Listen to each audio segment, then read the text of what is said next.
You know, we all think we know what a police encounter looks like, but what if something as simple as an officer asking for your driver's license could flip a casual chat into a full-blown legal seizure, kicking your Fourth Amendment rights into gear? Today, we're going to unpack a really fascinating case that hangs on that very question. So let's just ask it outright. When are you legally seized by the police? Sounds like a simple question, right? But the answer is way more complicated than you might think. It's not always about handcuffs or being told you're under arrest. That line can get really blurry, and it's the absolute heart of the case we're looking at today, United States versus Carl Jordan. So our story starts at a bus station. Picture this. You've got 4 plainclothed officers, and they're there doing drug interdiction work, basically looking for drug trafficking. They're watching passengers come and go, and one man, Carl Jordan, kind of catches their eye. And this one little moment kicks off a whole chain of events that would eventually land in federal court. As this whole thing began, everything seemed totally routine. The officers noticed Mr. Jordan getting off the bus with just a small bag, which they thought was a little odd. He meets up with someone in the parking lot, and that's when the officers walk over. One of them asks if they can talk, and Jordan says sure. He hands over his license and bus ticket when they ask. He even agrees to let them search his tote bag. I mean, on the surface, this looks like a completely consensual, voluntary interaction. And boom, that consensual search turns up something big. Over 50 grams of cocaine plus a little bit of marijuana. So Mr. Jordan gets hit with federal charges for possession with intent to distribute. Now, based on this, it seems like a total slam dunk for the prosecution. I mean, he said they could search the bag. They found the drugs. End of story, right? Well, not so fast.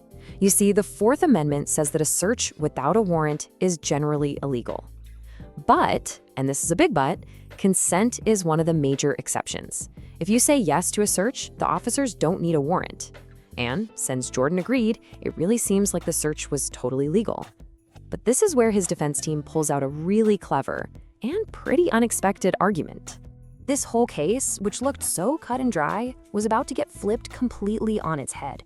Because the defense decided they weren't going to fight about the search itself. No, they were going to focus on the moments that happened before the search even began. So here's the argument. The defense said Jordan's consent wasn't valid because it was tainted. Tainted by what? They claimed it was tainted by an illegal seizure that happened the moment the officer took his driver's license and didn't immediately give it back. All of a sudden, the focus of this entire case shifts from the drugs in the bag to the plastic ID in the officer's hand. Okay, to really wrap our heads around this argument, we have to define what a seizure actually means in the eyes of the law. The Fourth Amendment protects us from unreasonable seizures of our person, not just our stuff. So what's the tipping point? When does a simple police encounter turn into a seizure? So the law basically defines a seizure of a person as a restraint of liberty. This can happen in 2 main ways. The first one is obvious, physical force. But the second way is much more subtle. It's what's called a show of authority. This is when the actions of the police, without even touching you, would make you feel like you're not free to just walk away. Now, in Mr. Jordan's case, there was no physical force. The officers didn't grab him, they didn't put him in handcuffs before he consented to the search. And that means this entire legal question hinges on that second path. Was there a show of authority big enough that a reasonable person in Jordan's shoes would not have felt free to leave? The Supreme Court actually has a test for this, kind of like a checklist. To figure out if a show of authority seizure happened, courts ask 3 questions. First, looking at the whole situation, would a reasonable person feel like they couldn't leave? Second, was that feeling of being trapped caused by what the police did? And third, did the person actually give in or submit to that show of authority? All right, so let's take that abstract legal test and apply it to something very real, something most of us have in our wallets, a driver's license. How does this everyday piece of plastic fit into this high-level constitutional debate? Well, this is where the law gets super specific.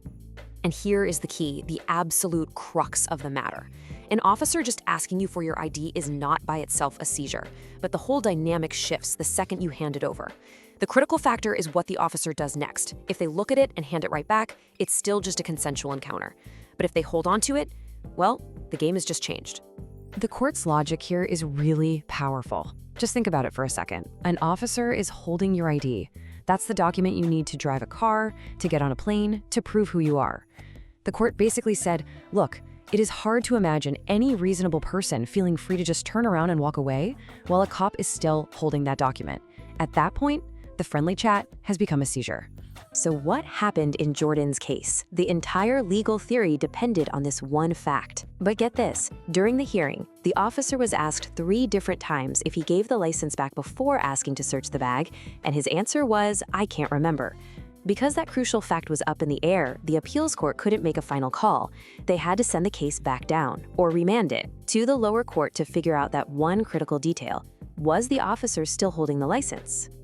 Okay, so this case isn't just some technical legal squabble. It has real-world meaning for any of us who might interact with law enforcement. It helps draw a clearer line between just having a conversation and being in a situation where our constitutional rights are fully engaged. So let's boil it all down. What are the big takeaways here? First, the Fourth Amendment protects you, your person, not just your stuff, from unreasonable seizures. Second, a seizure can happen either by physical force or through that more subtle show of authority. Third, the main test for that show of authority is whether a reasonable person in your shoes would feel free to leave. And finally, the big lesson from this case, if an officer takes your ID and doesn't give it back right away, that interaction is almost certainly crossed the line and become a seizure in the eyes of the law. And that really leaves us with one final question to think about. I want you to put yourself in that situation for a moment. An officer is standing in front of you, holding your driver's license. Forget the legal jargon for a second. In that moment, do you honestly, truly feel like you're free to just turn around and walk away? This case really forces us all to think about where that line between cooperation and coercion actually is.